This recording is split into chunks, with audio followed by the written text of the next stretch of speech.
We're live in Pittsburgh, the Andy Russell Celebrity Golf Tournament on location, and we saved the best for last, in my opinion. When you talk about the Steelers, you have to interview the president of the Steelers.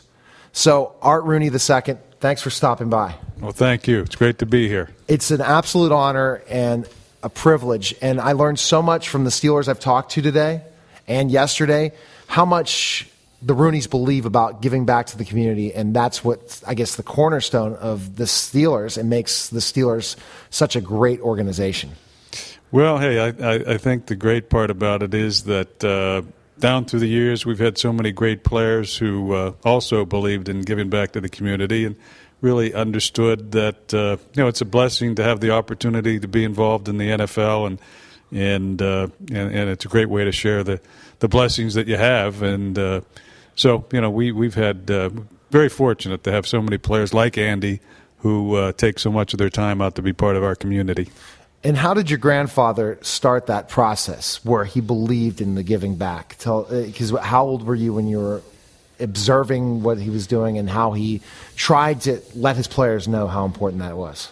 Well, my grandfather was an unusual character in a lot of ways, and certainly his generosity was unique. I mean, to this day, I still run into people who tell me stories about how he helped their son when he was in the hospital, or all kinds of stories. It's amazing. And so I think he just led by example. The players could see, what he was like and how he tried to help people. And, in those days, it was on a more informal basis, let's say.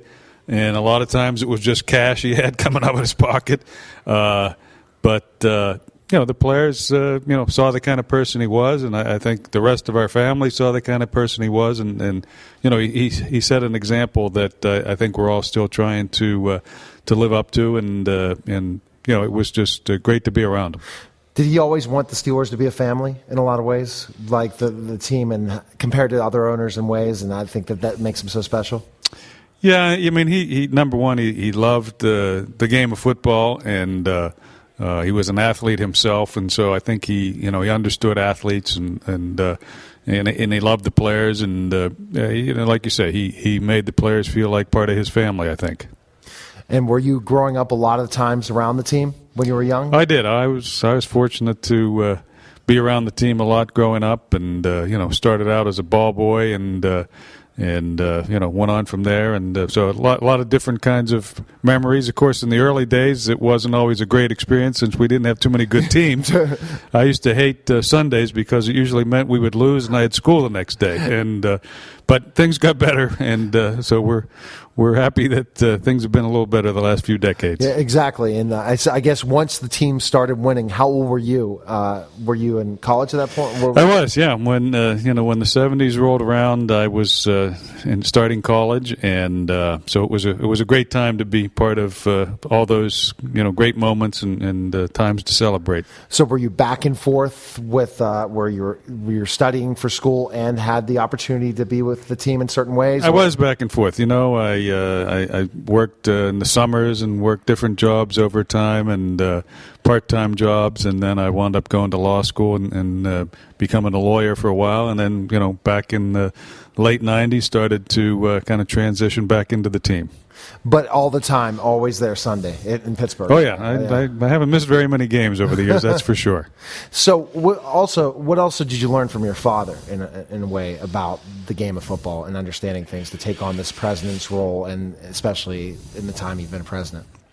Well, my father really came into becoming very involved with the team at a time when Pete Rozelle took over as commissioner of the league around 1960, and that's when I think you could say the business of the NFL started to really grow. I mean, prior to that, it frankly was not much of a business, and my grandfather really in his lifetime never made that much money in the business. It was more of a hobby for him. And so, when my dad became involved, the league started to grow and become more of a business. And so I got to observe, my father and how he handled contracts and how he handled, the stadium relationship. The lease at the stadium was always an issue that he had to deal with. So a lot of different pieces of the puzzle that that was good for me to be able to observe what he was doing. And it helps being a lawyer, right? In all the contract situations and all these things. All the presidents in the NFL, I don't all are lawyers, are they? No, not at all. No, probably not that many. But my father, again, back in the earlier days, he said he was spending too much time with lawyers and figured if he had one in the family, it might be better off. So that's why I went to law school. What do you think is your greatest memory since you've been the president of the Steelers? Well, I became president in 2003, and at that point it had been a number of years since we had won a championship, and so no doubt the winning 2 other Super Bowls since I've been president were great moments, and the first time we won an AFC championship game at home at Heinz Field is a great memory. So a lot of good memories and fun to be around some great players the last decade or so.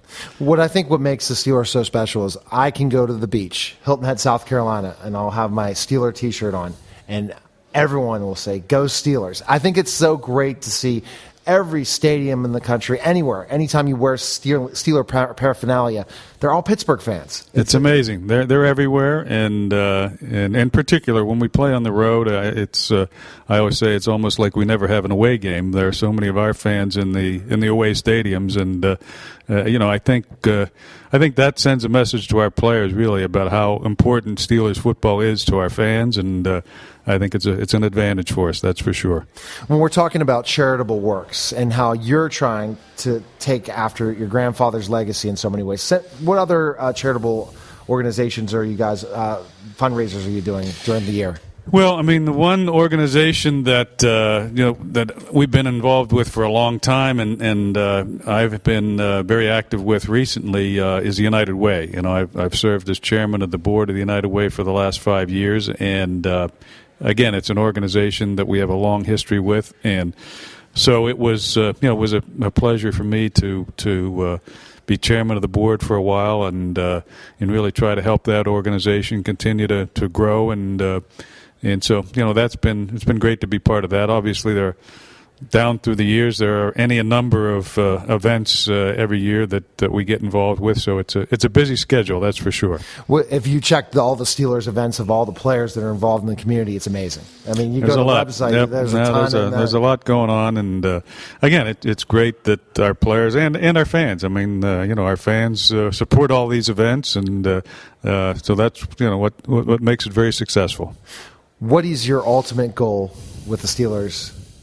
What do you want to do? Win another Super Bowl, I'm sure, but what else would you say another goal? Well, obviously winning Super Bowls is great. Our quarterback right now, Ben Roethlisberger, kind of set a goal for himself to try and outdo Terry Bradshaw. Terry won 4 rings, and Ben kind of has his personal goal to win 5. So certainly love to see that happen over the next few years. It's a tall order, but it would be fun to see it happen. So that's your ultimate goal, and charitably, just to continue to teach the players about the importance of the community and to give back. I think. I mean, I think that our players. Again, we have so many great examples in town of retired players that our current players can see. Andy and the whole crew that's here today for the golf outing. So. It's great to see so many activities that our players, whether it's current players or retired players, that are involved with and making a real difference. Okay, Art, is there a website you can find information on you, or do you do any of the social media or any of that? No, stuff? You know what, I have enough trouble keeping up with my emails, so I don't do Twitter and Facebook and all that kind of stuff. But our organization has a Facebook site and a Twitter account, so there's a lot of information out there on the social media world. It's just not me personally doing it. So you have to Google you to find out more information on you. Then I guess so. I mean, we spend a lot of time on our website, the team website, Steelers.com, and there's a lot of great information on there, and we try and keep current so our fans have the up to date information at all times there.